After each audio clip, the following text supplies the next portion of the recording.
और मेघा भंडारी के लिए अगर ये जो एलिगेशन लगाए गए हैं, मेरे भाजपा परिवार के ऊपर जो सरकार के ऊपर जो आरोप लगाए हैं, उसको मैं नहीं बख्शूंगी बिल्कुल भी। मैं आपके चैनल के माध्यम से क्लियर स्टेटमेंट दे रही हूँ। अगला उनके ऊपर सारे डिफेमेशन का केस चलेगा, नोटिस उनको बहुत जल्दी मिल जाएगा। आपकी था कि मैंने रिजाइन नहीं करा, मेरे को रिलीव करा गया है। आज मैंने जब वो प्रेस कॉन्फ्रेंस की छोटी सी क्लिप पढ़ी, तो पहली बात तो ये मैं आपके चैनल के माध्यम से उन्हीं से ही पूछना चाहूंगी कि वो कितनी कंफ्यूजन फैला रहे हैं समाज में। कभी तो वो कह रहे हैं कि मेघा भंडारी ने रिजाइन कर दिया, कभी वो कह रहे हैं मेघा भंडारी ने रिलीव कर दिया। उनसे पूछो आप बोलना क्या चाहते हो, आप पूछना क्या चाहते हो, आप अपने आप से पहले ये तो पूछो। क्योंकि सबसे पहले जो आप पोस्ट आई उसमें था चुप रिजाइन। किस चीज का रिजाइन?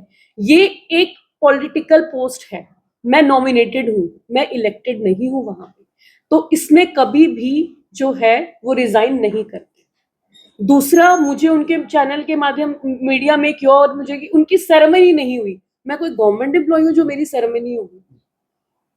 रिटायरमेंट पार्टी तो उसकी होती है जो 60 साल वहां पे रहता है, उसके बाद उसकी जब रिटायरमेंट पार्टी होती है, उसका विदाई समारोह होता है, तो वो जो हुआ ही नहीं। क्या मैम इससे पहले जितने भी चेयरमैन आए, क्या उनकी कोई कभी भी नहीं हुआ। आज से पहले जब भी कोई चेयरमैन लगा है यहाँ पे, चेयरपर्सन लगा है, उनको रिलीविंग ऑर्डर दे देते थे, उसके बाद कोई नेक्स्ट चेयरमैन आके कुर्सी पे बैठ जाता था।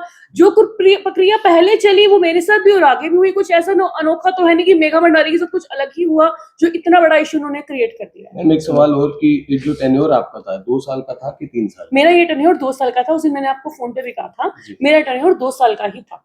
करप्शन के बहुत आरोप मैम लगाए जा रहे हैं कांग्रेस की तरफ से। करप्शन के आरोप लगाए, उनके पास कोई तथ्य है इस चीज का? प्रूफ मांगे गए लेकिन प्रूफ किसी के पास था नहीं, क्योंकि उनके पास कोई तथ्य ही नहीं है।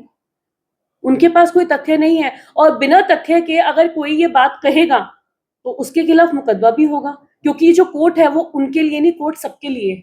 और मेघा भंडारी के लिए अगर ये जो एलिगेशन लगाए गए हैं, मेरे भाजपा परिवार के ऊपर जो सरकार के ऊपर जो आरोप लगाए हैं, उसको मैं नहीं बख्शूंगी बिल्कुल भी। मैं आपके चैनल के माध्यम से क्लियर स्टेटमेंट दे रही हूँ। अगला स्टेप मेघा भंडारी का होगा या बीजेपी का होगा? मेरे परिवार का सारा होगा। मेरा भाजपा परिवार जो जिन्होंने मुझे नियुक्ति दी है वो मेरे साथ खड़े हैं, और वो जो कहेंगे, मेरा जो नेतृत्व करेगा। हमारा अगला स्टेप यही है कि मैं डिफेमेशन का केस उनके ऊपर डालूंगी, मान होने का केस डालूंगी। जिन्होंने मेरे सरकार की, मेरे भाजपा परिवार की, मेरी पर्सनली भंडारी परिवार की जो इज्जत जो है नीलाम करने की कोशिश करी है, उनके ऊपर सारे डिफेमेशन का केस चलेगा, नोटिस उनको बहुत जल्दी मिल जाएगा। आपकी सैलरी को लेकर आरोप लगाए उन्होंने, पहले हजारों में थी फिर लाखों में।